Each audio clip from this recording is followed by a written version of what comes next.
Upgrade हुए। Upgrade होने के बाद इन लोगों ने बहुत सारे ऐसे ऐसे पैटर्न अपनाए जिससे साइबर फ्रॉड जो है वो ज़्यादा होने लगे। में सेक्सटॉर्शन का जो अपराध है जो बहुत ही प्रमुखता से जो चल रहा है, लोग जो हैं वो फेसबुक या इंस्टाग्राम से कनेक्ट होते हैं, उसमें एक किसी लड़की की फ़ोटो होती है। अपने फेसबुक आईडी का हैक होना आप लोग अभी सुन रहे होंगे।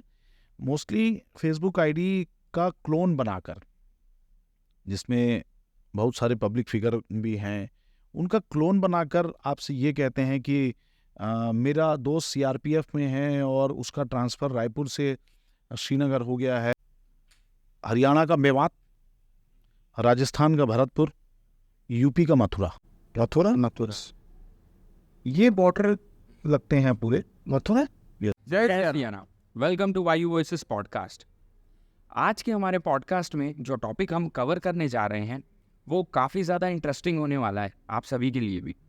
जैसे जैसे टेक्नोलॉजी बढ़ती है तो उसका यूज़ और मिसयूज़ दोनों बढ़ जाता है, और इसी के साथ साइबर क्राइम के बहुत ज़्यादा क्राइम भी बढ़ते जा रहे हैं, जिसमें आज हमको गाइड करने वाले हैं इंस्पेक्टर गौरव तिवारी सर, जो कि इंचार्ज है साइबर क्राइम डिपार्टमेंट के।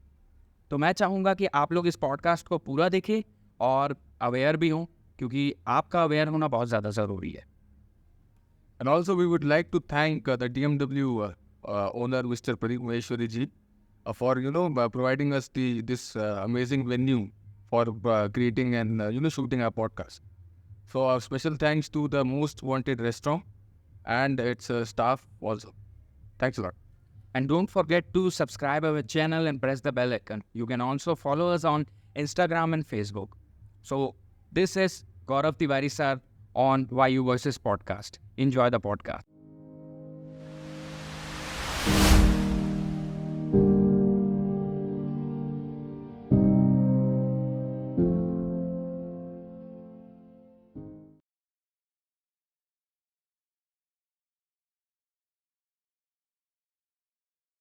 And welcome to YU Voices podcast. आज का हमारा पॉडकास्ट काफ़ी ज़्यादा स्पेशल होने वाला है, और इस पॉडकास्ट को शुरू करने से पहले मैं थैंक्स कहना चाहूँगा हमारे रायपुर शहर के एसपी सर, जो कि संतोष कुमार सर हैं, जिनके पास हम अपना इनविटेशन लेके गए। उन्होंने एक्सेप्ट किया और हमें एक बेटर पर्सन का नाम बताया जो हमारे आज के इस टॉपिक को कवर करने में काफ़ी ज़्यादा हेल्प करेंगे। और मैं दिल से थैंक्स कहना चाहूँगा गौरव तिवारी सर को, जो कि साइबर क्राइम रायपुर के इंचार्ज हैं, कि वो भी आज आए और हमारे इस पॉडकास्ट में शामिल हो रहे हैं। Thank you so much sir. Sir कैसे हैं आप? मैं बढ़िया हूँ, और एक बहुत ही ज्वलंत मुद्दा है ये। अभी साइबर फ्रॉड से बहुत सारे लोग जो हैं वो उसका शिकार हो रहे हैं। तो निश्चित रूप से अवेयरनेस बहुत आवश्यक है। ये जानना आवश्यक है कि साइबर फ्रॉड होता क्या है, कैसे होता है, किन किन चुनौतियों का सामना पुलिस को करना पड़ता है, कैसे हम उन साइबर फ्रॉड से बच सकते हैं। ये सारी चीज़ें जो हैं हम आज अगर इस चर्चा में करते हैं और ये बातें अगर लोगों तक पहुंचती है तो निश्चित रूप से इसका फ़ायदा लोगों को मिलेगा। और इसका फ़ायदा ना कि लोगों को मिलेगा बल्कि पुलिस डिपार्टमेंट को भी, और इवन हमारे जो गवर्नमेंट है, गवर्नमेंट भी ये चाहती है कि लोग अवेयर रहें, उनके साथ साइबर फ्रॉड ना हो। तो आज के इस कार्यक्रम से मुझे लगता है कि लोगों को फ़ायदा होना चाहिए। हम अपने इस पॉडकास्ट को पहले एक नॉर्मल क्वेश्चन से स्टार्ट करते, फिर थोड़ा हाईटेक जाएंगे, ताकि लोगों को भी और आसानी हो चीज़ों को जैसे समझने में, और वो ये भी जाने कि कई लोगों को लगता है कि जब वो कंप्लेन करते हैं किसी चीज़ की तो पुलिस उस पर ज़्यादा जल्दी कुछ एक्शन नहीं ले पाती है। हम ये जानना चाहेंगे सर कि पर डे हमारे सिर्फ रायपुर शहर में कितने केसेस आते होंगे साइबर क्राइम से रिलेटेड? देखिए, अलग अलग प्रकार के साइबर क्राइम्स हैं, और अगर ये माना जाए तो 10 से 15 केस जो है हमारे पास साइबर फ्रॉड के आते हैं साइबर सेल में। और यह पहले की बात थी कि पुलिस जो है त्वरित कार्रवाई नहीं कर पाती थी। अभी सेंट्रल गवर्नमेंट की एक बहुत अच्छी एक पहल हुई है, I4C की तरफ से एक 1930 एक नंबर जो है वो लोगों के लिए हेल्पलाइन नंबर दिया गया है। एक पोर्टल दिया गया है, एक मेल आईडी है साइबर सेल की। उसमें आप जहाँ पर भी आप हैं और आपके साथ यदि ऐसी घटना हो जाती है तो तत्काल आप 1930 में फ़ोन करिए और अपनी घटना का डिटेल्स दीजिए, ट्रांजैक्शन आईडी दीजिए। फाइनेंशियल फ्रॉड में वो तुरंत आपके अमाउंट को होल्ड करने का प्रोसेस शुरू कर देंगे, और यदि अगर इस दौरान उन अकाउंट्स में या उन वॉलेट्स में यदि अगर कुछ पैसे हैं तो इस पोर्टल के थ्रू इन नंबर्स पे कॉल करने के बाद जो है ये होल्ड हो जाते हैं, जिससे बहुत हद तक रिलीफ जो है लोगों को मिलने लगा है। तो सर, जैसे आप बता रहे थे कि बहुत सारे ऐसे साइबर क्राइम्स होते हैं, टाइप्स ऑफ साइबर क्राइम्स, तो सर एक मुझे मतलब छोटा सा स्मॉल समरी कितने टाइप्स होते हैं साइबर क्राइम्स के? देखिए, जहाँ तक मेरा अपना अनुभव है, पिछले कुछ सालों से एक बेसिक साइबर क्राइम स्टार्ट हुआ।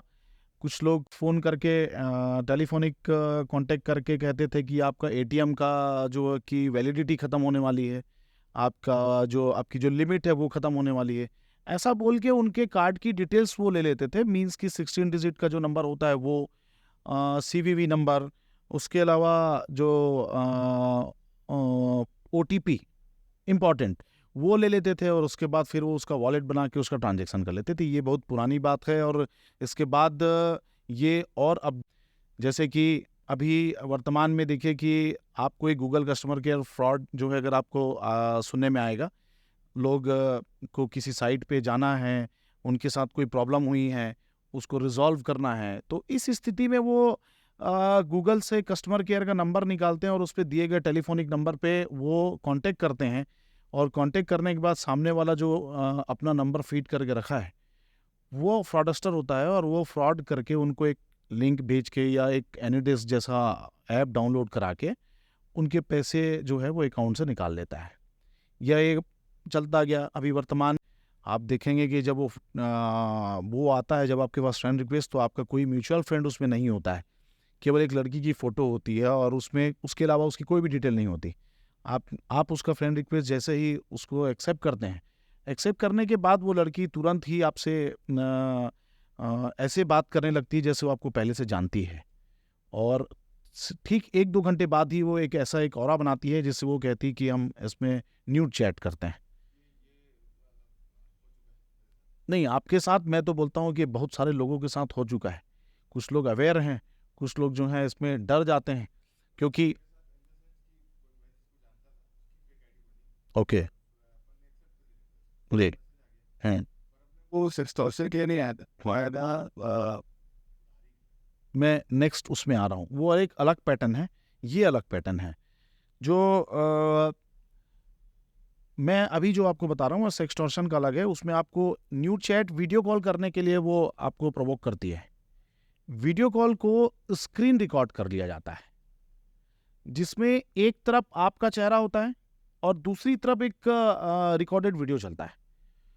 इसका स्क्रीन रिकॉर्ड आपको भेज के आपको ये कहा जाता है कि आप पैसे दीजिए, नहीं तो मैं ये सोशल मीडिया प्लेटफॉर्म में इसको मैं शेयर कर दूंगी। और चूंकि उस न्यूड वीडियो के अपोजिट में आपकी फ़ोटो होती है, आप डर जाते हैं। और उसके बाद यदि अगर आप इस बीच में यदि किसी साइबर सेल या पुलिस से यदि आप संपर्क नहीं करते हैं, तो आपको लगता है कि ये वायरल हो जाएगा, जिससे मैं बदनाम हो जाऊंगा। इसकी वजह से वो लोग उसमें पैसा डालना चालू कर देते हैं, और हमने देखा है कि ऐसे बहुत सारे मामले हमारे पास आए हैं।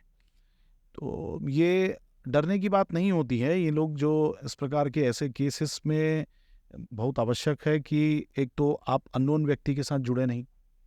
आप खुद भी देख रहे हैं कि ना तो उसका कोई म्यूचुअल फ्रेंड है, ना वो आपके शहर की रहने वाली है, केवल एक फ़ोटो है। तो इस बेस पे यदि अगर आप किसी अननोन व्यक्ति का आप अगर फ्रेंड रिक्वेस्ट एक्सेप्ट करेंगे और उसके साथ अगर ऐसी चैटिंग करेंगे, तो निश्चित रूप से आप ऐसी साइबर घटना का शिकार हो सकते हैं। तो इसलिए आवश्यक है कि इन लोगों से दूर रहें। एक्सटॉर्शन जो साइबर क्राइम है उसमें 2-3 स्टेप होते हैं। एक तो वो लड़की ये बोलती है कि आपकी वीडियो मैं शेयर कर दूंगी सोशल मीडिया प्लेटफॉर्म में। यदि आप उसको इग्नोर करते हैं तो आपको हो सकता है कि साइबर क्राइम या दिल्ली क्राइम या क्राइम ब्रांच से आपको किसी नंबर से फ़ोन आए और वो ये बोले कि ये लड़की जिसका वीडियो था उसने सुसाइड कर लिया और आपके अगेंस्ट जो है FIR हो रही है, तो अगर आप बचना चाहते हैं तो पैसे दीजिए। हो सकता है कि उस व्हाट्सएप कॉल पे DP में किसी पुलिस अधिकारी की फ़ोटो लगी हो। तो ये भी वो उनका एक हथकंडा होता है, और इससे भी आपको डरने की आवश्यकता नहीं है। थर्ड पार्ट में हो सकता है वो ये भी बोल सकते हैं कि हम यूट्यूब से बोल रहे हैं और आपके पास आपकी ये वीडियो जो है हमारे पास जो है अपलोड होने के लिए आई है। ये भी उन्हीं का ही एक नेक्सस है जो आपको संपर्क करके डराने का प्रयास करता है। तो ऐसे किसी भी व्यक्ति से आपको डरने की आवश्यकता नहीं है, और आपको इसकी शिकायत जो है लोकल पुलिस थाने में या साइबर क्राइम में या 1930 में या एनसीआरपी पोर्टल में करना चाहिए। यही इसी तरह के अपराध है, और उसे कुछ सामान बेचने हैं अपने, लाइक घरेलू सामान, जो चेयर, सोफ़ा, टीवी, फ्रिज, इस टाइप की चीज़ों को, और उनको बहुत ही कम कीमतों में बेचने की बात वो करते हैं, और उनको कहते हैं कि आप इनको खरीद लीजिए और इतना पेमेंट कर दीजिए, तो इससे ये पूरा सामान जो मैं आपको कुरियर के माध्यम से भिजवा दूंगा। देखिए, ये भी अलार्मिंग है, अभी बहुत ये घटना हो रही है। इसमें ये जानने की आवश्यकता है कि एक सामान्य से भी व्यक्ति यदि इस चीज़ को देखना चाहे कि जिन सामानों की कीमत वह बताता है, उन कीमतों से ही अंदाज लगाया जा सकता है कि ये फर्जी है।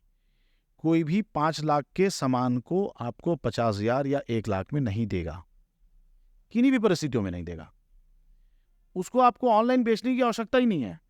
यदि मेरा कहीं ट्रांसफ़र हो जाता है, तो मेरे ऐसे बहुत सारे कॉन्टेक्ट्स हैं जिसमें मैं सीधे उनको बुलाऊंगा, बोलूँगा कि देख लीजिए सामान, यदि खरीदना तो खरीद लीजिए। तो ये इंडिकेटिव रहता है, और आपको इसको समझना चाहिए। इस प्रकार के किसी भी मामले में इनके साथ आपको पैसे की लेन देन नहीं करनी चाहिए। निश्चित रूप से आपके साथ ये फ्रॉड होता है। एक अभी और भी एक रिसेंट में भी एक केस आया है, इसको जानना बहुत जरूरी है लोगों को। अभी इसका हमने FM के माध्यम से भी प्रयास किया था कि ये लोगों तक पहुँचे। रैंडम अभी लोगों को कॉल आ रहे हैं, या तो +92 से आते हैं जो बेसिकली पाकिस्तान के नंबर हैं, या फिर +84 +48 इस टाइप के नंबर से भी आते हैं, या किसी भी नॉर्मल नंबर से आते हैं जो व्हाट्सअप कॉल होते हैं, और उसमें एक पुलिस अधिकारी की DP लगी होती है। ऐसे कॉलर्स जो हैं आपको बोलते हैं कि आपका जो बेटा है वो बेटा पुलिस की गिरफ्त में है और वह रेप केस में फंस गया है। अब वो पुलिस की कस्टडी में है, और आप चाहें तो हम आपको उसकी आवाज़ सुना सकते हैं, ऐसा वो कहते हैं, और एक किसी रोते हुए बच्चे की आवाज़ उसमें सुना दी जाती है। ये सुना है सर। हाँ, ये ट्रेंड में चल रहा है। और उसके बाद वो कहते हैं कि यदि इसको सेटल करना है तो आप पैसे दे दीजिए। देखिए, ये केसेस जो हैं, अगर देखें इसमें कहाँ कहाँ आपको इंडिकेशन मिलता है। आप जब उनसे बात करेंगे तो आप पूछे कि उस बच्चे का नाम क्या है, तो आपको उस बच्चे का नाम नहीं बता पाएगा, क्योंकि ऐसा कुछ उसके बच्चे को तो उसने कुछ रखा ही नहीं अपने पास में। हम ये नहीं देखने की कोशिश करते कि मेरा बेटा जो है स्कूल में है, हम एक बार उससे फ़ोन करके कांटेक्ट कर लेते हैं। हम या उससे ये पूछ लें कि आप किस पुलिस स्टेशन से या कौन सी पुलिस बोल रहे हैं, वो आपको गाली गलौज करने लगेंगे। जिस बच्चे की आवाज़ सुनाई जा रही है वो किसी भी स्थिति में आपके बच्चे की आवाज़ है ही नहीं, और इतना ड्रामेटिक होता है वो। और ऐसे लोग पर विश्वास करके यदि अगर आप पैसे डालते हैं, तो मेरा मानना है कि ये चीज़ों को देखते हुए भी साइबर फ्रॉड का शिकार होना है। साइबर फ्रॉड के बारे में मेरा तो एक पंच लाइन है कि अगर आप नहीं चाहेंगे तो आपके साथ घटना नहीं होगी। आप जब तक एक्सेस नहीं देंगे, जब तक आप उनको अपनी जानकारी शेयर नहीं करेंगे, तब तक आपके साथ कोई घटना कर ही नहीं सकता। आप अननोन लिंक पे आप क्लिक करते हैं, OTP आप देते हैं, तो ये सारी चीजें हमारी तरफ से ही होती है। ये वन साइडेड क्राइम है। वो तो रैंडम किसी को भी फोन करते हैं। आपको मालूम है कि इस बच्चे वाले केस में मेरे एक कलीग के पास फोन गया था, मेरे ही क्राइम ब्रांच में एक लड़का है हराजिक करके, उसके पास फोन गया था कि आपका बच्चा रेप केस में फंस गया है। और जानते हैं उस बच्चे की एज क्या है? उस बच्चे की एज 7 साल थी। इसका मतलब यह है कि उनके पास आपका कोई डेटा ही नहीं है, कुछ नहीं है आपके पास। वो रैंडम फोन कर रहे हैं। रैंडम फोन करने वालों में 10 में से एक आदमी डर के पैसे डाल दे रहा है। पर सर, जैसे ये नंबर जो है, ये लोग एक्सेस कहाँ से कर रहे हैं? Who is providing the data? मैंने वही बोला ना आपको कि ये रैंडम कॉल कर रहे हैं किसी भी नंबर पे। आपको मालूम है कि MPCG के, अगर मैं गूगल में डालूं कि MPCG के आइडिया के इनिशियल 5 डिजिट अगर आप देखना चाहेंगे तो आपको 98261 दिख जाएगा। इज इट है? उसके बाद आप उसमें कोई भी नंबर डालिए, 3 4 5 6 7। वही बोल रहा हूँ ना कि आप ये देखिए कि एक व्यक्ति के पास, ऐसे व्यक्ति के पास फोन आ रहा है जिसका 7 साल का बच्चा है। एक व्यक्ति के पास फोन आया, बोला उसका बच्चा बगल में बैठा था, बोला आपका बेटा हमारे पास रेप केस में फंस गया, और वो बगल में बैठा है। इसका मतलब समझिए, कोई डेटा आपके पास नहीं है, उनके पास नहीं है, आप डेटा देते हो उनको। इस केस में डेटा का प्रॉब्लम नहीं है, प्रॉब्लम ये है आप डर जाते हो, बिना कारण के डर जाते हो। तो एक पहले की व्हाट्सएप पे ऐसे कॉल्स पे तो आप भरोसा करिए ही मत। ये सारे जो हैं इन कॉल्स में आप जब भी कुछ भी वेरीफाई करने की कोशिश करेंगे, वो आपका फ़ोन काट देंगे या आपके साथ अब्यूजिव लैंग्वेज में बात करेंगे और हट जाएंगे वो। तो ऐसे व्हाट्सएप कॉल पे आपको अननोन नंबर्स पे तो भरोसा करना ही नहीं चाहिए। लेकिन सर ऐसा भी हो रहा है कि मतलब ये मेरे ही घर की घटना है कि मेरी बड़ी बहन के साथ हुआ और पैसों से रिलेटेड ही हुआ, बट उस व्यक्ति के पास सारे इन्फॉर्मेशन थे, इवन मेरे पापा का नाम भी उनको मालूम था। तो कहाँ से मतलब ये लोग इतने सारे डेटास को, इवन वो ये भी जानता था कि हाँ मेरे पापा मतलब रेलवे का काम करते हैं, ये भी सारी चीज़ें जानता था। और फिर उसने मतलब कुछ फर्जी मैसेजेस वगैरह किए जो उस टाइम पे मेरी सिस्टर को नोटिस नहीं हुआ और गलती से वो मनी ट्रांसफ़र कर बैठे। तो इतने सारे जो डेटाज हैं ये फिर उसके बाद कैसे मिल जाता है उनको? मैंने बोला ना कि साइबर क्राइम एक ऐसा अपराध है जिसमें आप ही सारा डेटा प्रोवाइड करते हैं। कैसे? आप किसी भी शॉपिंग मॉल में जाते हैं, अपना नंबर नोट कराते हैं? पार्किंग वाले को अपना नंबर नोट कराते हैं 10 रुपये बचाने के लिए? देते हैं? वहां से भी आपका डेटा जाता है। ठीक। दूसरा, आपका डेटा यदि अगर ऑनलाइन पहुंच गया है किसी भी एक, चाहे वो बैंक हो या कोई भी हो, वो कहां से ब्रीच होगा हम ये नहीं बोल सकते। ऐसे डेटा बड़े मेट्रो शहर में आपको बहुत आसानी से मिल जाएंगे डेटा वेंडर के नाम से। आप आई थिंक कि इस चीज को भी क्लियर करके देखिएगा कि आपको जस्ट डायल से भी आपको जानकारी मिल जाती। हाँ, वो हाँ, पूरी हिस्ट्री और सब बता देता है वो उनसे आते। उसके अलावा आप अपनी जो सोशल मीडिया अकाउंट जो यूज करते हैं आप, उस पे आप देखिए आपने सारी डिटेल्स डाली हैं कि आज मेरे बच्चे का जन्मदिन है, आज मेरी सिस्टर का जन्मदिन है, ठीक है, डालते हैं ना आप, आज मेरे घर का इनॉग्रेशन है। कैसे नहीं पता चलेगा लोगों को? आप ही उन सारी चीजों को आप ओपन प्लेटफॉर्म में डालते हैं, तो फिर आपका डेटा तो आप खुद डाल रहे हैं ना। तो लोग बैठे हैं, ऐसे लोग जो आपके इस प्रकार की जो चूक है उसको वो लोग कैश कराने के लिए आपको तो अब जैसे आप बोल रहे हैं आपके पापा रेलवे में, मान लो आपके पापा के रेलवे की कोई पोस्ट जो है, हो सकता है उनको रेलवे में कोई पुरस्कार मिला हो और आपने वो फेसबुक में पोस्ट कर दिया, तो पहुंच गया उनके तक। ठीक है। जो इंश्योरेंस कंपनियां हैं, इसका एक लेटेस्ट उदाहरण बता रहा हूं। अभी हमने 20-25 दिन पहले करीबन 14 लोगों को हमने अरेस्ट किया दिल्ली से।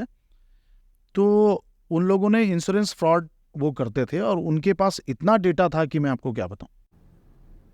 तो ये डेटा जो है ये कुछ डेटा जो है बैंक से या यहाँ से भी ब्रीच होते हैं और उसका फायदा ये लोग उठाते हैं। बैंक से तो हो रहा है सर, बैंक से तो हो रहा है क्योंकि जो मतलब मेरे परिचय में जो इंश्योरेंस कंपनी में, उनको एक बैंक का डिपार्टमेंट होता है इंश्योरेंस कंपनी में, इसमें बैंक का डेटा आता है। लेने में 2000-4000 लीड जाती है, तो वो जब ऐसे बढ़ रही है तो फिर मार्केट में भी कहीं ना कहीं डिस्पोज हो रही होगी। ऑब्वियसली, इसीलिए भरोसा करने की जरूरत नहीं है। जिन नंबरों को आप जानते नहीं हैं, अगर आपके बारे में कुछ फैक्ट्स बता रहे हैं, तो वो हो सकता है कि आप ये एक बार सोच लीजिए उनसे कंफर्म होने से पहले कि क्या ये डेटा मेरा किसी ऑनलाइन प्लेटफॉर्म में है क्या। आपका डेटा ऑफ बर्थ जानना बहुत कठिन नहीं है। आपकी फ़ोटो, मैं बोलता हूँ लोग अभी आप में से ही मुझे लगता है कि एक आध की डीपी जो है ओपन होगी। अकाउंट मेरी डीपी ओपन पब्लिक अकाउंट है वैसे। नहीं, व्हाट्सअप का बोल रहा हूँ। व्हाट्सअप का आपका डीपी ओपन होगा, कोई भी अननोन नंबर वाला आपका डीपी देख सकता है। वो डीपी में डाउनलोड करूंगा और उससे कुछ भी कर लूंगा। आपकी डीपी को किसी दूसरे नंबर में लगाएगा, आपके दोस्त या परिवार वालों को मैं चीट कर सकता हूं। तो जब हम ही इन सब चीज़ों को कर रहे हैं, हम ही प्रोवाइड कर रहे हैं, मैं जिन चीज़ों को बता रहा हूं, आप सोचिए कि अगर एक एक छोटी छोटी चीज़ों को लोग फॉलो करने लगे तो किस लेवल तक साइबर क्राइम जो है वो कम हो सकता है। सर ये केस मतलब हुआ था मेरे साथ 3 महीने पहले। एक मेरा मतलब भोपाल का सीनियर था स्कूल का, मैं भोपाल में स्कूलिंग करी है, तो वहाँ पर एक सीनियर था। तो एक मैडम का मुझे मैसेज आया व्हाट्सएप पे कि इस आदमी ने ऐसा ऐसा लोन लिया है, ये बैंकरप्ट हो गया, ये भाग गया है, फरार है, ये फ़ोन नहीं उठा रहा है, उनका लोन नहीं चुका रहा है। मुझे ऐसे फ़ोन आया है 3-4 बार। तो सर मेरे को तो पता था कि क्या करना है, तो मेरी तो आदत है सर, पहले मैं क्वेरी उससे करूँगा जिससे तरफ से मुझे फ़ोन आया। मैंने उसका नंबर निकलवाया, 3-4 लोग को फ़ोन किया भोपाल में कि भाई इससे बात हो पाएगी, तो वही डायरेक्ट बात हुई। फिर वो था, वो उन लोग ने इन्फॉर्मेशन सही निकाली थी कि वो एयरपोर्ट में है, एयरपोर्ट में काम करता है। पर ये कन्फर्मेशन मैंने ली कि भाई एयरपोर्ट में तुमने छोड़ तो नहीं दिया, कोई लोन वोन चल रहा है कि? तो उसने सीधा बोला भाई मैं लोन लेने की ज़रूरत है मेरे को, मेरे पिताजी के पास इतना खदान पड़ी है, मैं लोन लेके क्या करूँगा, फ्रॉड कॉल है, तो मुझे स्क्रीनशॉट भेज, मैं रिपोर्ट करता हूँ। फिर उसने रिपोर्ट किया, और फिर जब मुझे फ़ोन आया मैडम का, तो वो बार बार मेरे को वो प्रमोट कर रहे थे कि आप उनसे बोलिए, ये आपको आपका नंबर दिया है वो उन्होंने नॉमिनी में कि आप चुकाएंगे लोन। तो मैंने बोला ठीक है ना मैम, आओ ना, आप मैं पैसा देता हूँ, आपको कैश लेने आ जाओ। ऐसे भी अपराध हो रहे हैं और हुए हैं। एक्चुअली आप अपने दोस्त से पूछिए कि उसने लोन जरूर ना लिया हो, लेकिन उत्सुकतावश उनके द्वारा दिए गए एक उसने लोन ऐप को 100% डाउनलोड किया है। हो सकता 100% है।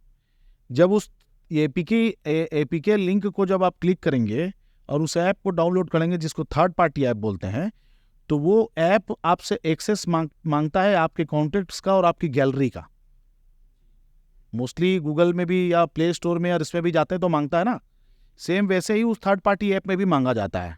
और सर उसके में ना, जो जिसका मैं बता रहा हूँ ना, मैं उसके इंस्टाग्राम में था ना, मेरे पास उसका नंबर था ना, मेरे फेसबुक में फ्रेंड है वो। आप समझ रहे हो, आउट ऑफ द बॉक्स मेरे को वो पिचिंग हुई है सर। मैं बता रहा हूँ सर, उस व्यक्ति का जिसने वो ऐप डाउनलोड किया, उसके कॉन्टेक्ट लिस्ट चले गए। अगर उसने एक्सेस दिया तो गैलरी भी चली गई, जो भी एक्सेस उसने दिया। तुम्हारे पास उसका नंबर ना रहा हो, लेकिन उसके पास तुम्हारा नंबर किसी भी कारण से सेव रहा होगा। नहीं था, मेरी बात सुनो। मोस्टली उन लोगों को पहले कॉल जाते हैं जिनको मम्मी पापा भाई बहन लिखा रहता है, और उनको यही कहा जाता है कि आप इसके नॉमिनी, अगर वो पैसा नहीं पटाएगा तो वो आपको पटाना पड़ेगा। तो ये इवन उसके बाद उसको ये भी बोला जाता है कि कोई यदि लड़के के साथ ऐसा है तो उसको कहा जाता है कि ये रेपिस्ट है, और या जो है ये पुलिस इसको ढूंढ रही है, इसके ऊपर इतने इतने मामले। इस टाइप के भी मैसेजेस बना के डिफेम करने के लिए वो लोगों को व्हाट्सअप करते हैं, किनको, जो उनके कॉन्टेक्ट्स में होते हैं। ये तुम्हारे साथ एक केस है, लेकिन मैं ऐसे करीबन बहुत सारे केस देख चुका हूँ, तो ऐसा होता है। अब यहाँ पर इंडिकेटिव कहाँ है कि एक लोन लेने के लिए आप उनके द्वारा एक दिए गए लोन ऐप को आप डाउनलोड कर लेते हैं, वो भी थर्ड पार्टी ऐप है। हम तो बार बार बोल रहे हैं कि आप थर्ड पार्टी ऐप को डाउनलोड मत करिए, आप प्ले स्टोर या ऐप स्टोर के थ्रू जाइए, क्योंकि वो वेरीफाइड है। लेकिन थर्ड पार्टी ऐप कहीं से भी वेरीफाइड नहीं। अच्छा, ऐसा भी नहीं है, मैंने देखा है कि जब आप किसी थर्ड पार्टी ऐप को जब फ़ोन में इंस्टॉल करेंगे तो आपका फ़ोन भी आपको अलर्ट करता है। मुझे नहीं समझ में आता कि लोग कैसे नहीं देखते इन चीज़ों। इन चीज़ों को देखना चाहिए कि भाई जब वो अलर्ट कर रहा है, किसी कारण से अलर्ट कर रहा है, मतलब क्या। कुछ लोगों के लिए मतलब कि हम जानते हुए भी कि ये गलत हो रहा है, फिर भी हम उस रास्ते चले जाते हैं। तो ये चीज़ें जो है, तो इसीलिए तो साइबर फ्रॉड के बहुत आसान से एक शिकार होते हैं लोगों के लिए। सर जैसे आजकल की मॉडर्न लाइफ में लोगों के पास अगर मॉडर्न प्रॉब्लम है तो मॉडर्न सॉल्यूशन भी है। लोग एक तरीके से, एक बहुत ही कैजुअल क्वेश्चन था कि लोग क्या करते हैं कि अगर किसी भी प्रकार की चीज़ों में वो इन्वॉल्व हो रहे हैं तो स्क्रीनशॉट लेते हैं, स्क्रीनशॉट वगैरह। लेकिन यही चीज़ अगर हम किसी रैंडम पर्सन का ले रहे हैं, जैसे कोई लड़की है या कोई लड़की किसी लड़के का किसी भी अकाउंट में जा रही है और वो स्क्रीनशॉट वगैरह ले रही है, तो ये भी क्या कोई क्राइम के तहत आता है? कई लोग ये चीज़ें को जानना चाहते हैं। आप देखिए, अगर किसी के भी अगर नॉर्मल कोई प्लेटफॉर्म में कोई फोटो है और किसी स्क्रीनशॉट आप ले रहे हैं, तो वो मेरे ख्याल से बिल्कुल कहीं भी कोई क्राइम नहीं है। लेकिन यदि उस फोटो को आप एडिट करते हैं, मॉर्फ करते हैं, न्यूड फोटो बना देते हैं, या उस फोटो का कोई दुरुपयोग करते हैं कि जैसे व्हाट्सएप में डीपी लगा दिया, या उस नाम से कुछ गलत पैसे की मांग करते हैं, कुछ भी करते हैं, ब्लैकमेल करते हैं, तो फिर वो वहाँ पर वो साइबर अपराध की श्रेणी में आ जाता है, और फिर तो आगे की कार्रवाई आप लोगों को पता है। सर एक सवाल था मेरा बहुत ही मतलब अभी मेरे दिमाग में आया कि ये सब ऑपरेशंस जो हो रहे हैं, ये जो साइबर फ्रॉड्स कर रहे हैं, जो पूरा एक संगठन हुआ है, ये ग्रुप ऑफ पीपल होंगे, इनका कुछ लोकेशन कुछ निकल पाया है सर आज तक? मतलब कहाँ बैठ के ऑपरेट करते हैं, कौन सी सिटी हो सकती है, या अपने कंट्री के बाहर से ऑपरेट कर रहे हैं लोग? साइबर अपराध में जो अलग अलग जो टाइप्स हैं, जो मैंने अभी आपको 2-3 टाइप्स बताए, जैसे गूगल कस्टमर केयर का जो है, तो गूगल कस्टमर केयर का जो फ्रॉड है वो बेसिकली जामताड़ा के क्षेत्र के लोग करते हैं। और जामताड़ा आपने देखा ही होगा, एक वेब सीरीज बनी है, और कि आई मस्ट से कि वो सारे लोगों को देखना चाहिए बिल्कुल। तो वो जामताड़ा वाले हैं जो लोग जो कि झारखंड का एक है, देवघर जिला पड़ता है, और वहाँ पर ये पूरा ये वहाँ के लोग करते हैं। ठीक उसी प्रकार अभी 2 केसेस आपसे मैंने चर्चा करी कि एक एक्सटॉर्शन होता है, और एक अभी जो सीआरपीएफ का अधिकारी बन के जो हम वो सामान बेचने का जो वो करते हैं, वो जो है एक ऐसा इलाका है जो राजस्थान, हरियाणा और यूपी, ये तीनों का बॉर्डर क्षेत्र है। सर सही में मतलब जो जन्मभूमि में ही सब हो रहा है? नहीं, मैंने बॉर्डर कहा है, मैंने बोला कि मथुरा का बॉर्डर जो राजस्थान से लगता है, हरियाणा से लगता है, वो मैं बोल रहा हूँ। तो ये जितने भी मैंने जगह अभी बताए, ये सभी जो है वो बहुत ही सेपरेटेड जगह हैं। मतलब आपको ऐसे बहुत नॉर्मल वहाँ पर ऐसे लोगों का आना जाना नहीं दिखेगा। वहाँ पे थोड़ा सा दूर है, सिटी एरिया से बहुत दूर है ये। तो एक तो ये लोग इस प्रकार का अपराध कर रहे हैं। इसके अलावा और भी ऐसे जगह हैं जहाँ पर से, जैसे आप इंश्योरेंस फ्रॉड होता है एक। अभी मैंने अभी ठीक थोड़ी देर पहले बताया कि हमने कुछ 14 लोगों को गिरफ्तार किया था, फिर उसके बाद फिर से हमने 3-4 लोगों को गिरफ्तार किया। तो ये दिल्ली नोएडा के में बैठकर कॉल सेंटर चलाकर लोगों के साथ ठगी करते हैं। तो एक तो ये हो गया। तो मीन्स कि जामताड़ा, झारखंड का जामताड़ा, भरतपुर, मेवात, ये और ये दिल्ली नोएडा, ये हब हैं। यहाँ से ही ज़्यादा जो है वो साइबर क्राइम जो है ऑपरेट होते हैं। तो सर ये ऑपरेट हो रहा है, अब इन्फॉर्मेशन तो होगी सबको, डिपार्टमेंट्स को, तो सर इनको पकड़ने के लिए क्या नीति हो रही है? या पकड़ा रहे हैं कि नहीं पकड़ा रहे हैं, क्या हो रहा है? मैंने तो बोला ना कि अभी 10 दिन पहले, 15 दिन पहले हमने 2 गैंग पकड़ के लाया नोएडा से। इससे पहले कुछ समय पहले ये आई थिंक ये पंडरी का ही मामला है, जिसमें करीबन 13 या 14 लाख का फ्रॉड था। गूगल कस्टमर केयर वाले थे जामताड़ा के, हमने उनको भी झारखंड से पकड़ के लाया था। ठीक ऐसे ही हमने राजस्थान से भी इनको पकड़ के लाया। लेकिन फ्रिक्वेंटली हम पकड़ पाए, इसके लिए थोड़ा सा पुलिस को भी एक वर्क करना होता है। इसके लिए सबसे बड़ा जो चैलेंज हमारे लिए होता है, एक कि जिस जगह से बैठ के वो अपराध कर रहे हैं उसकी भौगोलिक स्थिति, ठीक। दूसरी, जो सिम यूज कर रहे हैं वो सारे फेक सिम होते हैं, ठीक है। थर्ड, जिस पे ट्रांजेक्शन्स हो रहे हैं वो अकाउंट फेक होते हैं, ओके। तो ओनली लोकेशन बेस में, और वो भी तब कि यदि कोई व्यक्ति कोई फ्रॉड करता है और वह रायपुर से या रायगढ़ से करता है, तो रायपुर और रायगढ़ एक पॉश इलाका है, पॉश मतलब एक शहर है, एक अच्छा शहर है। तो वहाँ पर से आप किसी को एक बार लोकेशन के बेस में आप प्रयास कर सकते हैं पकड़ने का। लेकिन अगर आप किसी जामताड़ा या भरतपुर जैसे जंगली क्षेत्र में जाएंगे, जिसमें सिम का कोई रजिस्ट्रेशन नहीं है, वो सिम आपको मिल रही है उड़ीसा के किसी व्यक्ति के नाम पे, तो वहाँ पर हमारे लिए बहुत सारे चैलेंजेस होते हैं। कोई भी फ्रॉडस्टर एक फ़ोन नंबर यूज़ नहीं करता है। जब हम उसकी एनालिसिस करते हैं तो हमको वो बहुत सारे नंबर्स मिलते हैं। वो अलग अलग स्टेट के KYC से लिए गए नंबर होते हैं, अकाउंट कहीं के होते हैं। तो इसलिए पुलिस के लिए बहुत बड़ा चैलेंज आता है। तो समय समय पर पुलिस जो है वो जब वहाँ के केसेस हो जाते हैं तो कार्रवाई भी करती है। सर आप बता रहे थे कि ये लोग फेक अकाउंट्स यूज़ करते हैं, बैंक अकाउंट्स। तो अभी सर जैसे ना, मैं अभी RBI की एक रिपोर्ट पढ़ रहा था, और जैसे पेटीएम पे उन्होंने जो एक रोक लगाई है उनके स्टैंडर्ड वर्किंग में, तो सर उसमें ये देख रहा था कि जो फ्रॉडुलेंट एक्टिविटीज़ हो रही थी, अकाउंट ट्रांसफर्स और ये सब, ये कहीं ना कहीं सर इसमें पेटीएम के फेक अकाउंट्स यूज़ करे जा रहे थे उनके द्वारा।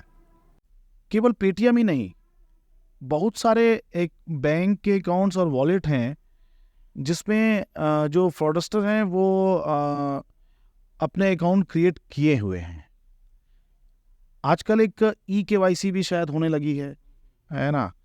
तो हमने देखा है कि जब वो उसकी जो जिन कंडीशंस में वो बैंक अकाउंट्स खुलते हैं, मुझे लगता है कि वो उतने प्रॉपर नहीं होते हैं।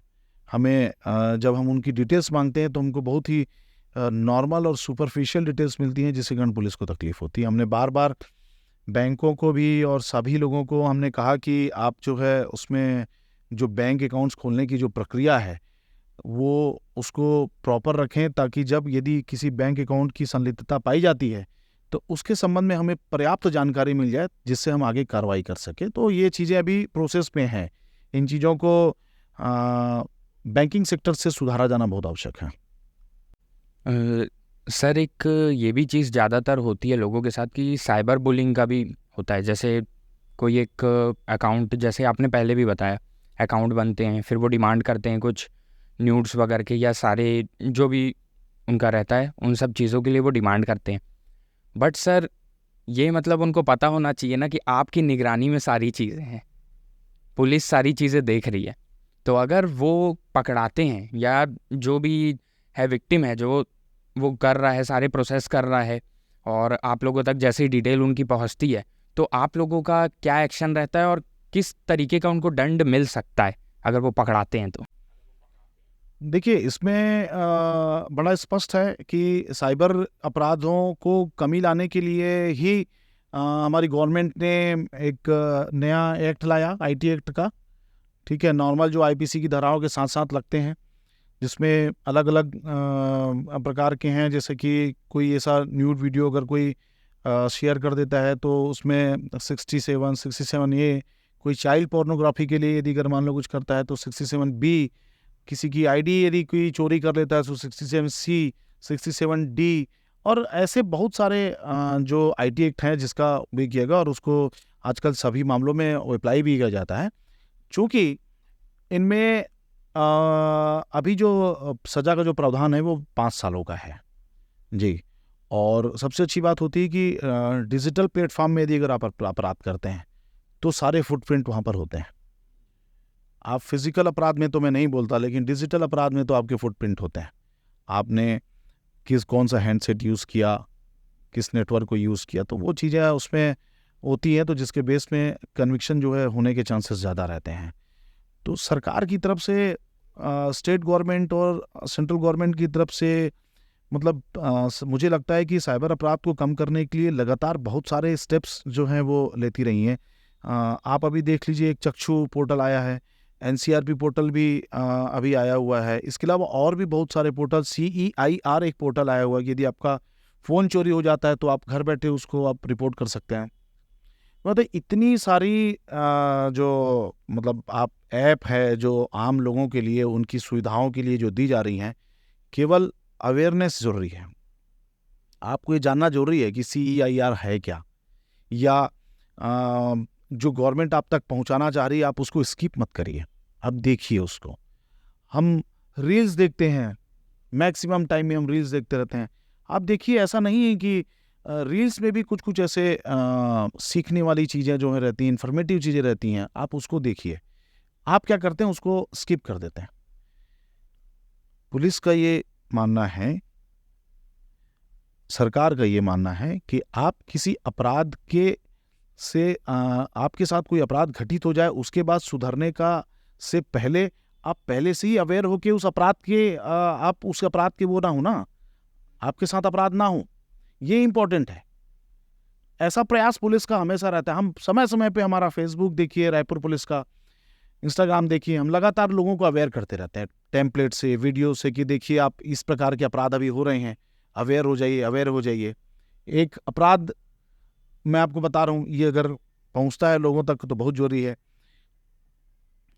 महिलाओं को फ़ोन आता है मॉर्निंग में कि जैसे डेटा ब्रीच होने की बात आप लोग बोल रहे थे कि मैडम आपका एक पार्सल आया हुआ है। अब वो मैडम बोलती हैं कि नहीं, मेरा तो कोई पार्सल नहीं है। सामने वाला बोलता है कि नहीं नहीं मैडम, अगर पार्सल आपको नहीं चाहिए तो आप एक काम करिए, *401 401 केस सर, यस सर, एक- जी यस सर, 401 केस।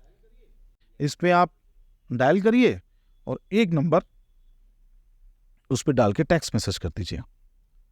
अब होगा क्या कि वो नंबर हो जाएगा डाइवर्ट, ठीक है, कॉल्स एंड SMS डाइवर्ट हो जाएंगे। सामने वाला बैठा, जैसे ही आपने वो डाला, वो क्या करेगा, आपके नंबर का एक WhatsApp इंस्टॉल करेगा और उसको वो क्या करेगा, कॉल पे वेरिफिकेशन ले लेगा। 2 प्रकार से अपने पास वेरिफिकेशन कोड आते हैं, एक through text and through call. वो कॉल पे ले लेगा, कॉल पे लेगा और उसके बाद उसने WhatsApp इंस्टॉल करेगा, और WhatsApp इंस्टॉल करने के बाद सबसे पहले वो करेगा जो हर किसी को करना चाहिए। क्या? वो उस अकाउंट को 2 स्टेप ऑथेंटिकेशन में ले आएगा, जो हमें करना चाहिए, वो नहीं करते हैं। अगर वो 2 स्टेप ऑथेंटिकेशन होगा तो उनका जो WhatsApp अकाउंट है वो हैक कर ही नहीं सकता वो, लेकिन ये करते नहीं है। तो अब फिर वो WhatsApp उनका इंस्टॉल हुआ, आपकी DP ऑलरेडी पहले से लगी हुई है, और 2 स्टेप होने के कारण आप उसमें कोई एक्टिविटी नहीं कर सकते। गलती से कहीं आपका डेटा WhatsApp में है तो अगर उसने रिस्टोर कर लिया तो आपकी क्या क्या चीज़ें, बैंकिंग डिटेल्स और क्या सब कुछ जा सकता है। तो ये अभी हमने देखा कि स्वर्ण भूमि में और बड़ी बड़ी कॉलोनियों में रैंडम वहाँ के लोगों के साथ हुआ है, बहुत सारे लोगों के साथ हुआ है। ये सर मेरे को पता चला sir digital two step verification, तो मैंने पहले से खुद का किया, फिर घर में सबका कराया, फिर जो नज़र आया मेरे को, जो मिला मेरा पहचान में, मेरा तुरंत। देखो, आप अवेयर हैं, आपने अपने फैमिली मेंबर्स का पूरा कर दिया। मैं बोल रहा हूँ, यदि इस चैनल के थ्रू या रायपुर पुलिस के ऑफिशियल वेबसाइट के थ्रू, फेसबुक के थ्रू यदि हम पहुंचाना चाह रहे हैं, और ऐसे जैसे आप अवेयर हो रहे हैं, अगर ऐसा होना चालू हो जाए तो एटलीस्ट ये तो तय है ना कि आपका WhatsApp अकाउंट तो कम से कम कोई यूज नहीं कर पाएगा। एक साइबर अपराध तो आपकी जिंदगी से हट गया, एक तो हट गया, धीरे धीरे करके सारे हट जाएंगे। आप OTP मत दीजिए, एक टाइप का जो क्राइम है वो खत्म हो गया। आप 2 स्टेप ऑथेंटिकेशन में अपने अकाउंट्स रखिए, आपका अकाउंट्स हैक नहीं होगा। आप अननोन लिंक में क्लिक नहीं करिए, हाँ, आपका डेटा जाएगा नहीं। तो सारी चीजें हैं, आप बहुत ईजी तरीके से आप बच सकते हैं। अब इसके अलावा आप देखिए, एक तो ये तो हो गया, ठीक है कि किसी ने वो 401 स्टार कर दिया, तो ये ठीक है। अब यहाँ सबसे बड़ा फैक्टर आता है ग्रीड, लालच। इसमें लोग जो हैं बहुत बुरी तरह से बर्बाद हो रहे हैं, बहुत बुरी तरह से लोग पैसे इन्वेस्ट कर रहे हैं। उनको लगता है कि वो ऐसा करके घर बैठे पैसे कमा लेंगे, लेकिन उनको ये भी सोचना चाहिए कि ये ऐसा स्कैम चल रहा है।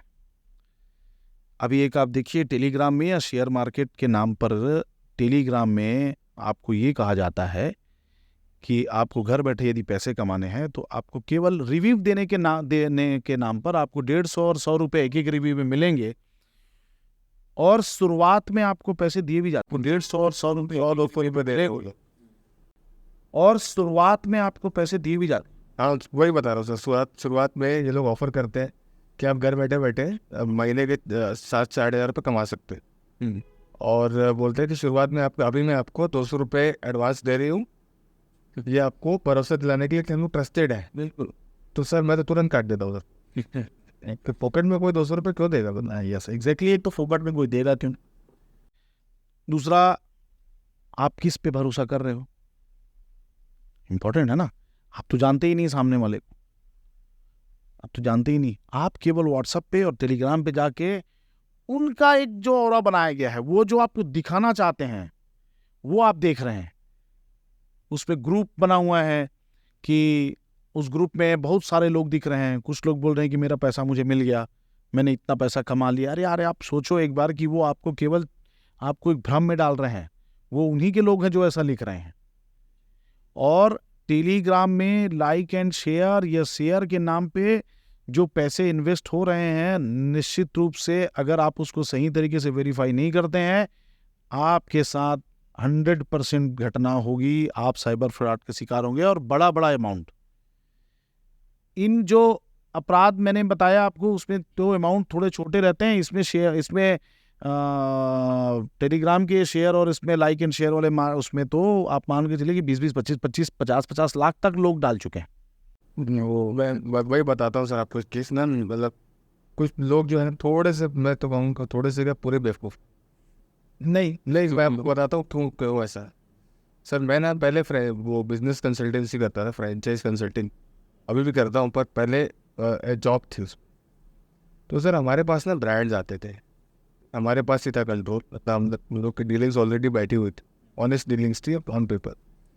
तो ना सर यहाँ की केस है, एक आपने सुना होगा वाओ मोमोज के नाम से 5 लाख रुपए एक आदमी दे दिया था। वो उसी आदमी को बोल रहा हूँ सर, बहुत बेवकूफ।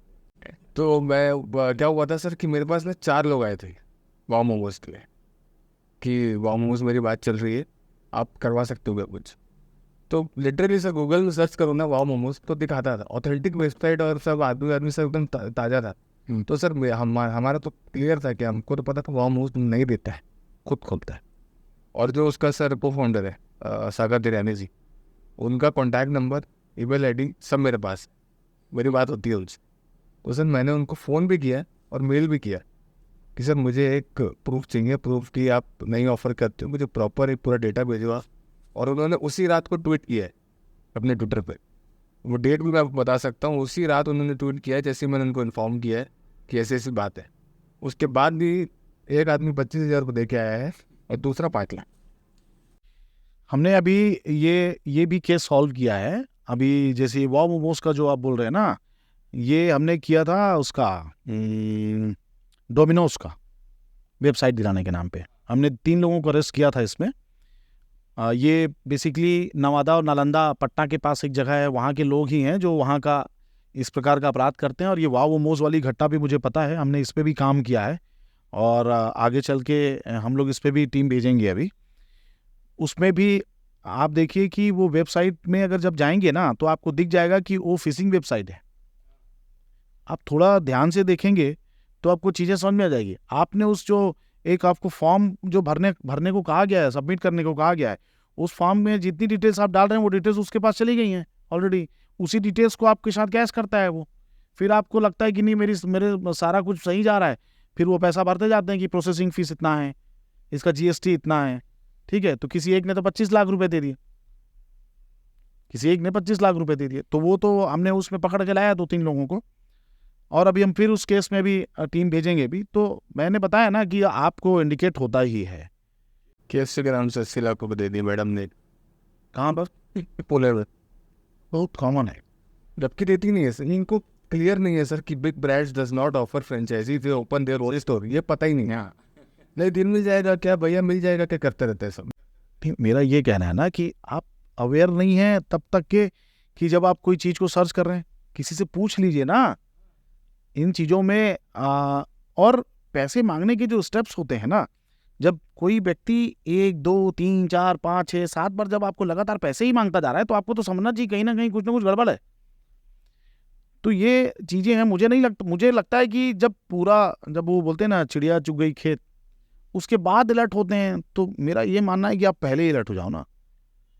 ये चीज़ आपको मुझे लगता है कि ध्यान देना चाहिए। सर जैसे कई सारे केसेस होते हैं जब साइबर क्राइम के, तो ये कोई उम्र से नहीं होते, मतलब कोई बड़ा भी इन्वॉल्व हो जाता है उसमें। जैसे चाइल्ड पोर्नोग्राफी है, इस पर अगर कोई एक नॉर्मल जैसे कोई काफ़ी एजेड बंदा हो, जैसे ग्रैंडफादर हो, ये वो अगर वो अपने जैसे लोगों की आदत बन जाती है। पहले भी हम क्या करते थे कि बच्चों की ऐसे छोटे बच्चों की न्यूड फोटो क्लिक करते थे। आज भी ऐसा होता है कि अब और डिजिटल हो गया तो अपने फ़ोन से क्लिक करके ग्रुप्स में ट्रांसफ़र कर रहे हैं। तो वो भी किसी सेक्शन के तहत आता है? नहीं, चाइल्ड पोर्नोग्राफी मतलब बच्चे के साथ कुछ सेक्सुअल एक्टिविटी दिखाना होता है। आप तो छोटे बच्चों की फ़ोटोज़ तो सबको ही शेयर करते रहते हैं, अपने माता पिता के साथ है या खेल रहा है कूद है, ये कोई चाइल्ड पोर्नोग्राफी के अंतर्गत नहीं आता। चाइल्ड पोर्नोग्राफी के अंतर्गत स्पष्ट रूप से जिसमें बच्चों को सेक्सुअल एक्टिविटी में या उसके साथ कोई अभद्र कुछ ऐसा करते हुए दिखाया जाए, वो चाइल्ड पोर्नोग्राफी के अंतर्गत आता है। आजकल इसकी ही मॉनिटरिंग जो है वो सेंट्रल से होती है। तो ये NCRB पोर्टल के द्वारा ये मॉनिटरिंग होती है, और जो व्यक्ति चाइल्ड पोर्नोग्राफी देखेगा, जो व्यक्ति चाइल्ड मतलब ऐसे वीडियोस अगर शेयर करेगा तो वो चाइल्ड पोर्नोग्राफी के 67B के तहत जो है वो उसके अगेंस्ट जो है कार्रवाई होती है। सर एक और मतलब एक ये है कि लोग सचमुच काफ़ी अवेयर नहीं हैं। जैसे उनको ये तो मालूम है कि ठीक है आईपीसी की धारा लगती है या भारतीय न्याय संहिता आ गया है उसकी धारा लगती है, पर लोग ये नहीं जान पाते कि कई बार अनजाने में कुछ एक्टिविटी उनसे हो जाती है और वो साइबर क्राइम का शिकार हो जाते हैं। तो वो कहाँ से जाने कि क्या क्या चीज़ें कैसे होती है। जैसे आईपीसी का अगर हम देखें कि ब्लड निकल गया किसी को मार रहे तो वह मतलब ऐसा हो जाता है कि हाफ मर्डर ऐसा करके कुछ केसेस लगना शुरू हो जाते हैं। बट लोगों को यही नहीं मालूम है कि साइबर क्राइम में क्या क्या धारा लगते हैं और अनजाने में भी वो कुछ गलतियां कर बैठते हैं। तो उसके लिए साइबर क्राइम या आईटी एक्ट के बारे में आप जहाँ पर भी देखना चाहें देख सकते हैं। जब कोई पुलिस जब किसी को अरेस्ट करती है तो उसमें सेक्शन भी लगा होता है। उसको हम सोशल मीडिया प्लेटफॉर्म या न्यूज़ चैनल या इसमें आता ही है कि वो 67B के तहत वो अरेस्ट हुआ। आपको थोड़ा अवेयर तो होना पड़ेगा। आप यह बोल के नहीं बच सकते कि मुझे नहीं पता था कि ये अपराध था।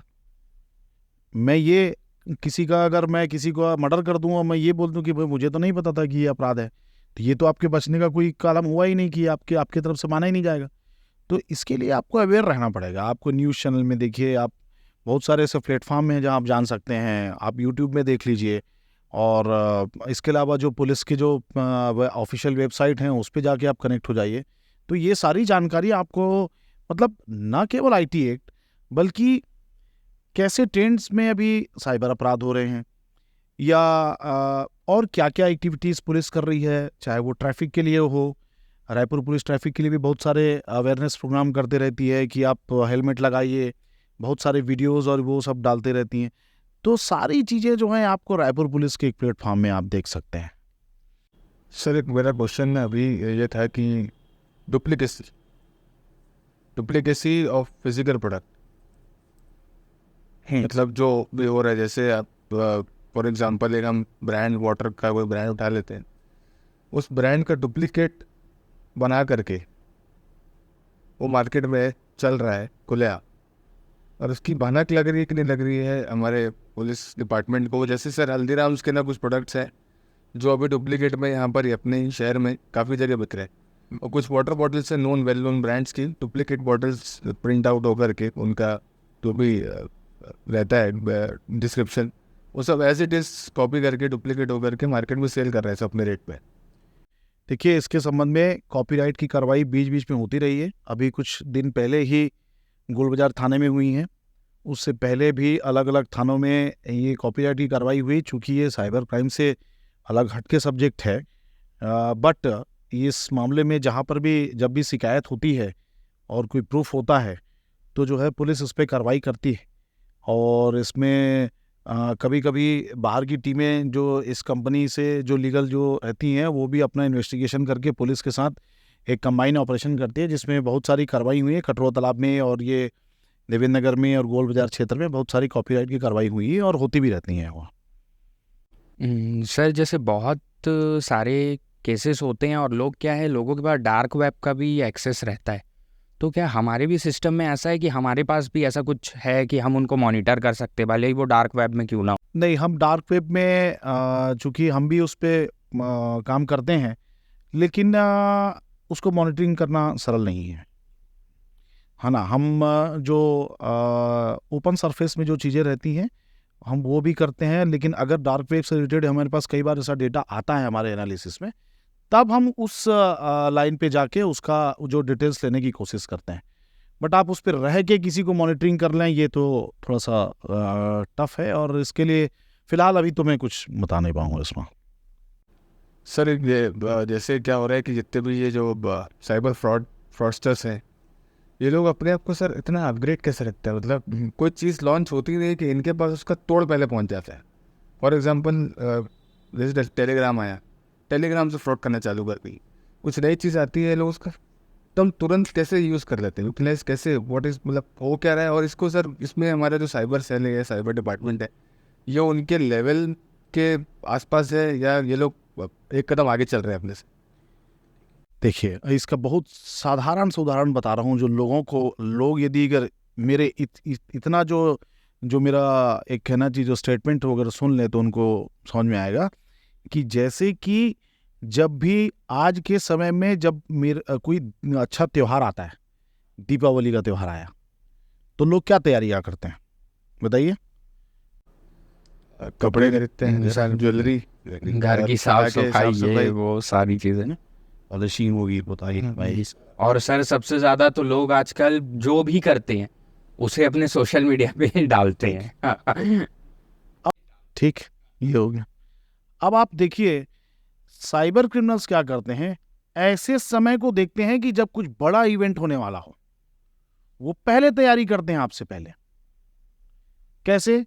जैसे अभी अयोध्या में श्री राम जी की स्थापना हुई, ठीक है, मालूम था कि एक बहुत बड़ा इवेंट है, लोगों की आस्थाओं से जुड़ा हुआ इवेंट है, तो अब उन लोगों ने क्या किया, उसको एक माध्यम बना लिया। ठीक, अभी इलेक्शंस आ जाएंगे, या जैसे हमारे कोई भी ऐसी योजना गवर्नमेंट की आती है, तो उस योजना के नाम से वो क्या करेंगे, तैयारी कर लेंगे कि इस योजना में लोग ऑनलाइन जाएंगे, तो हम क्यों ना इसको भी अपना एक जरिया बना लेते हैं। सबको पता है कि अभी कोई योजना लॉन्च होने वाली है सर, जैसे अभी महातारी बंधन योजना हुआ है। हाँ, योजना है, बहुत सारी योजना है ना। तो अब वो उसकी तैयारी कर लेते हैं, क्योंकि उनको मालूम है कि सामने वाला जो इस योजना में जाएगा तो हमारे जाल में फंस जाएगा। तो साइबर क्राइम में जो पुलिस जो काम कर रही है, वो अपने लेवल में बहुत सही जगह पर है। साइबर क्रिमिनल से हमारा कोई तुलनात्मक अध्ययन नहीं करना चाहिए, तुलना नहीं करनी चाहिए। इसलिए नहीं करनी चाहिए क्योंकि वो हमको टारगेट नहीं बनाते हैं। टारगेट तो वो लोग बन रहे हैं जिनको पुलिस बार बार अवेयर कर रही है कि आप ऐसा मत करिए। लेवल का फर्क यहां पर है, पुलिस में नहीं है। आप विक्टिम बन रहे हैं, पुलिस विक्टिम नहीं बन रही है। पुलिस तो बाद में उसको इन्वेस्टिगेट कर रही है, पकड़ रही है, और पकड़ भी लेती है। ठीक है, तो अब आप सोचिए ना, इनसे वो अपग्रेड क्या है। अब वो अच्छा, अपग्रेड की बात की आपने, टेलीग्राम हो, व्हाट्सएप हो, चाहे कोई भी एक आपका फेसबुक, इंस्टा हो, आके एक लाइन पे रुकती ही है। कहां पर बताइए? वेरिफिकेशन। नो, अरे कोई भी अपराध का पैटर्न कुछ भी हो, उसको तो पैसा ही लेना है ना जी। हाँ, तरीके अलग अलग हैं। कोई लिंक भेज दे रहा है, ठीक है, कोई बोल रहा है कि भाई आप ये सामान बेच दो, ब्लैकमेल कर रहा है कोई, लेकिन आएगा कहां पर? पैसे लगेंगे। तुम कहीं से भी स्टार्ट करो, ठीक है, वहीं आके उस प्लेटफॉर्म में रुकेगी गाड़ी। अब चाहो तो उस प्लेटफॉर्म से उतर के अपने रास्ते आ जाओ, या उसी प्लेटफॉर्म में उसी गाड़ी में बैठ के तुम विक्टिम बन जाओ, तुम्हारे साथ साइबर फ्रॉड हो जाए। सर या तो पैसा, या तो फिर ऐसा, मतलब आगे न्यूज़ वगैरह कुछ ना कुछ 70% फाइनेंशियल फ्रॉड। हाँ, ये तो है। तो सिर्फ कहीं ना कहीं लूप होल जो मेरे को नज़र आ रहा है, जो साइबर क्राइम जो कर रहे हैं फ्रॉडस्टर्स हैं, लूप होल ये है कि सर ये लोग को सॉफ्टवेयर तो लगता ही होगा, सॉफ्टवेयर तो लगता ही होगा, तो ये सॉफ्टवेयर परचेज तो करते ही होंगे। नॉर्मल सॉफ्टवेयर है भाई, नॉर्मल सॉफ्टवेयर हैं। वो सॉफ्टवेयर से एक्सेस तो किया जा सकता है इन लोग को, मतलब पकड़ने में थोड़ी बहुत तो हेल्प मिलती हो। मैंने बोला ना कि जैसे अभी आपको बताया कि जिसने वो डोमिनोज के नाम से 25 लाख रुपए जिसका हुआ, हमने उन लोगों को पकड़ के लाया जिसने उस वेबसाइट को बनाया, जिसने उसको प्रमोट किया पैसे देकर। तो मतलब साइबर जो क्रिमिनल्स है वो इतने भी होशियार नहीं है, वो सिर्फ विक्टिम को देख रहे हैं, पर जो उनके पीछे जो उनको मॉनिटर कर रहे हैं उनको नहीं देख रहे। नहीं, सर ने पहले ही बताया कि फिजिकल अगर कुछ चीज़ हो रहा है तो उसका फुटप्रिंट नहीं है, लेकिन अगर वो साइबर से रिलेटेड हो रहा है तो उसका सारा फुटप्रिंट है। मतलब आप मॉनिटर हो रहे हो, आप कितना भी कर लो, पुलिस आप तक पहुंच ही जाएगी, ये चीज़ याद रखना। धीरे धीरे बहुत सारे इक्विपमेंट जो हैं, मैंने बताया जैसे आम पब्लिक के लिए भी गवर्नमेंट लगातार उनके लिए बड़ा उनको सेंसिटाइज कर रही है। बहुत सारे पोर्टल, बहुत सारे ऐप उनको दे रही हैं कि आप इस पे जाइए और समझिए, सारी जानकारी आपको उसमें मिल जाएगी। तो उसके अलावा पुलिस को भी बड़ा हाईटेक किया जा रहा है, अलग अलग ट्रेनिंग्स दी जा रही हैं। मतलब हमारे यहाँ रायपुर में पुलिस मुख्यालय के द्वारा सारे जिलों के साइबर सेल्स को और उनको भी एक ट्रेनिंग दी जाती है। हर हफ्ते में एक बार ज़रूर उनसे बात की जाती है, उनसे जानकारी ली जाती है। तो इस हर लेवल में प्रयास जो है गवर्नमेंट का, पुलिस का चल रहा है। सबसे इम्पोर्टेंट वही है कि इसमें कहीं ना कहीं एक व्यक्ति अगर अपना खुद अवेयर हो जाए और अपने लोगों को अवेयर कर ले तो बहुत जल्दी इनकी दुकानें बंद हो जाएंगी। या तो सर बिना डरे, चाहे किसी भी प्रकार का क्राइम हो रहा हो, चाहे वो मतलब न्यूड्स के लिए हो रहा हो या पैसों से रिलेटेड हो रहा हो, वो बिना डरे अगर आप लोगों तक संपर्क कर सकें तो भी वो कहीं ना कहीं सेफ हो जाएंगे। अभी के लिए, अगर अभी के लिए नहीं हो तो आगे के लिए बिल्कुल हो जाएंगे। मैं आपको ये तो बता दूंगा ना कि ये फेक है, आप वहीं से रुक जाएंगे। ऐसा ही कोई व्यक्ति आपके साथ जो जुड़ा हुआ है, मुझे तो लगता है कि हर घर में, हर परिवार में एक व्यक्ति को अभी ये आवश्यकता है कि जब हम उसके लिए उसके कैरियर की शुरुआत करते हैं कि जब वो ये करेगा, वो डॉक्टर बनेगा, तो हम तो ये मानते हैं कि शुरुआत में अभी से ही हर परिवार में एक आदमी ऐसा होना चाहिए जो साइबर के जो बेसिक चीज़ों को जानता हो। हर परिवार में होना चाहिए। और ये कोई बहुत कठिन काम नहीं है। आज का समय व्हाट्सएप का है, फेसबुक का है, बहुत आसानी से चीज़ें को लोगों तक पहुंचा सकते हैं।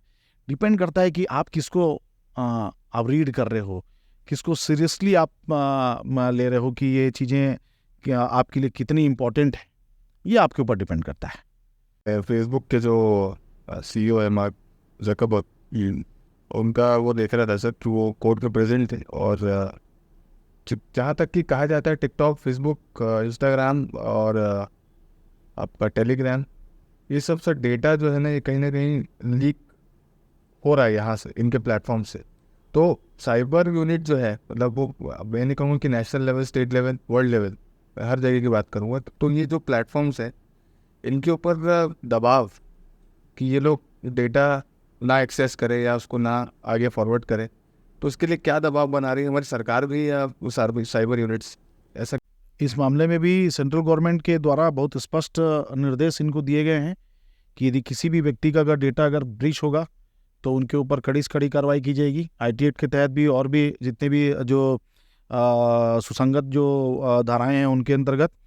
और सबसे इम्पॉर्टेंट ये होता है कि ये जो कंपनियां हैं जो आपने नाम गिनाया, इंस्टाग्राम, फेसबुक, आपको ये भी जानना जरूरी है कि आपको ज़्यादा एक्सेस उनको नहीं देना चाहिए। वो चाहे वो उनकी कितनी भी कोई भी पॉलिसी हो, आप वो एक्सेस मत दीजिए, आप कॉन्टैक्ट एक्सेस मत दीजिए।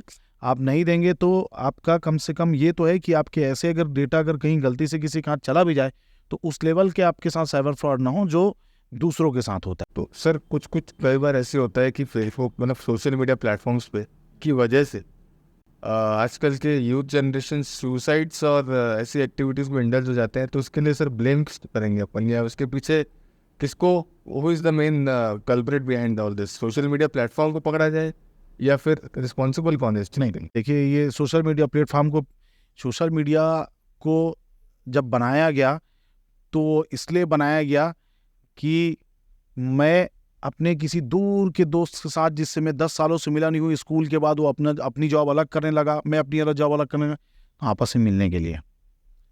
फेसबुक का मतलब ही वही था, इंस्टाग्राम का मतलब ही वही है कि अब मेरा भाई अगर मान लो फॉरेन में रहता है तो मैं उसके थ्रू बातचीत करता रहूं, कनेक्टेड रहूं, फोटोज शेयर करता रहूं।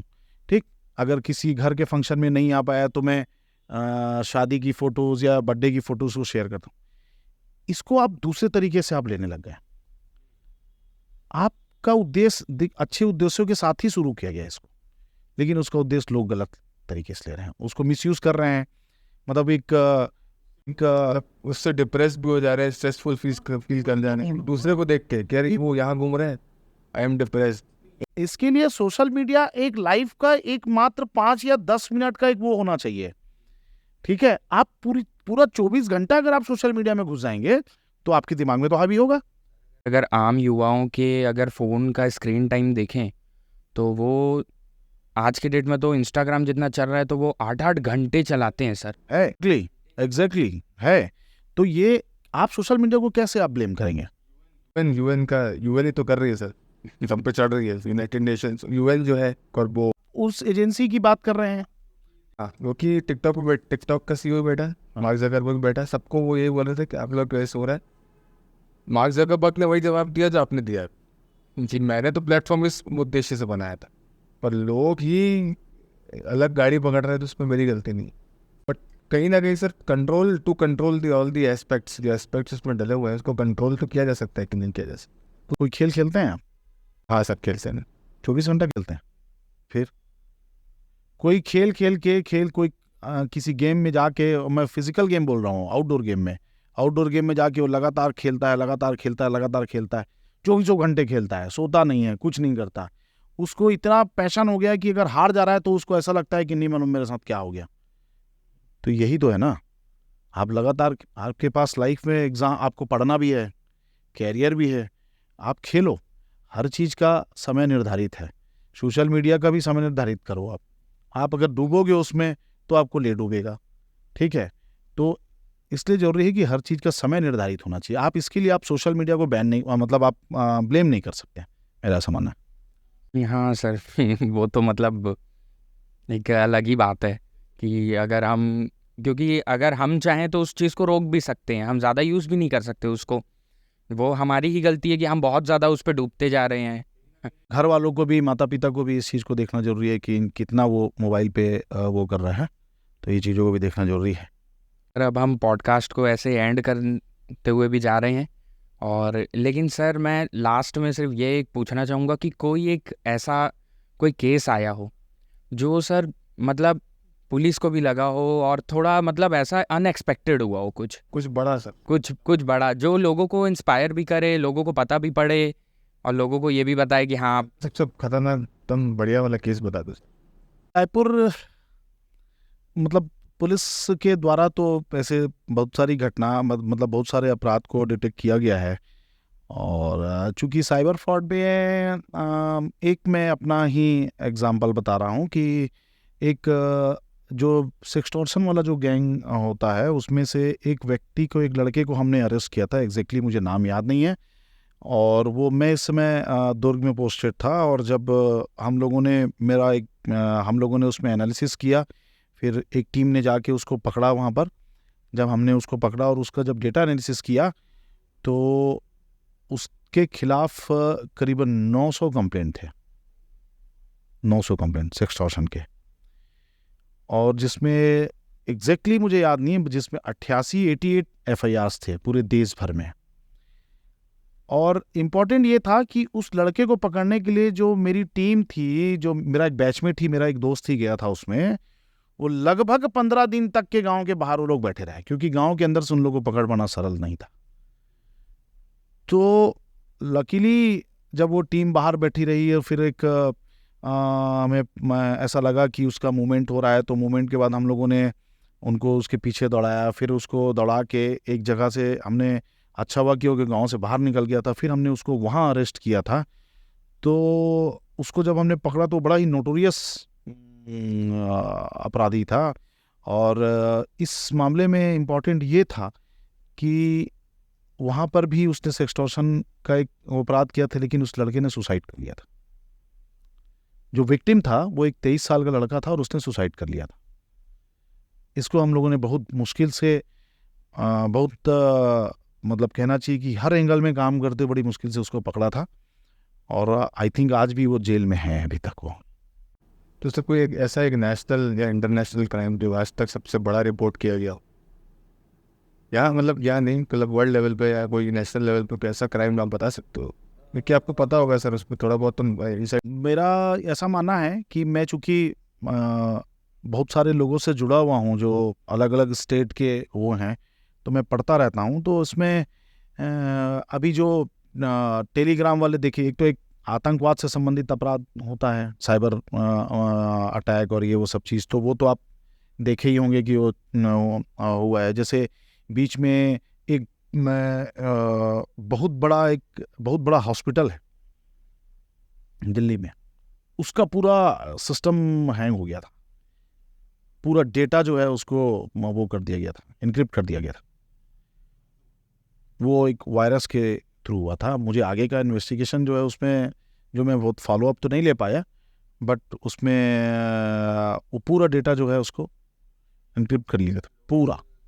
आजकल सर लोग इजीली और ज़्यादा ऐप्स को यूज़ करने के लिए VPN वगैरह भी डाउनलोड कर लेते हैं दूसरे कंट्री का, तो उसके थ्रू भी हो जाता है कई बार। के थ्रू हुआ था वो मुझे पता है, और एक तो वहाँ का हुआ था, मतलब बड़ी बड़ी जो ऐसी संस्थान ऐसे जो संस्थान हैं उसमें ऐसे एक दो केस जो मुझे पता है, जिसमें क्योंकि आप सोचिए कि अगर पूरा एम्स का डेटा या किसी बहुत बड़े उसका कोई भी और भी ऐसी संस्था एग्जांपल ले लीजिए, अगर वो जाम हो जाए, उनका पूरा डेटा डिक्रिप्ट हो जाए, तो फिर सोचिए कि आप किस लेवल तक परेशानी हो सकती है। तो ऐसा भी होता है।